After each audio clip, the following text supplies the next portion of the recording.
দিব্যা সেনের ষড়যন্ত্রে মৃত্যুর কোলে ঢলে পড়ল ঋষভ। হ্যাঁ দর্শক, এমনটাই দেখা যাবে নতুন গল্পে। বিস্তারিত জানতে চ্যানেলটিতে লাইক দিয়ে সাথেই থাকুন। ভালো লাগলে সাবস্ক্রাইব করে রাখার অনুরোধ থাকলো। নতুন গল্পে দেখা যাবে যে তুষার তীর্থ আর চন্দ্রনাথ মুখার্জি গভীর ষড়যন্ত্র করে হসপিটালের বিদ্যুৎ সংযোগ বন্ধ করে দেয়, আর তারপরই সেখান থেকে বের হয়ে যায় দিব্যা সেন আর লিলিপুট। সোজাসুজি তারা চলে যায় ঋষভদের বাড়িতে। ঋষভদের বাড়িতে গিয়েই নকল চাবি দিয়ে তাদের বাড়িতে প্রবেশ করে, আর সেখানে রাখা দুধের গ্লাসটাতে তারা বিষ মিশিয়ে দেয়। এমন কর্মকাণ্ড করেই তারা সেখান থেকে বেরিয়ে চলে যায়।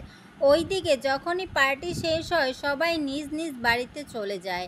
তখনই দেখা যায় দুর্গা আর ঋষভ যখন একান্ত সময় কাটায়, ঋষভকে ভালোবেসে দুধটা খাওয়ালেই সেই দুধ খেয়ে দেখা যায় ঋষভ মাটিতে লুটিয়ে পড়ে। হ্যাঁ দর্শক, এমনটাই দেখা যাবে নতুন গল্পে।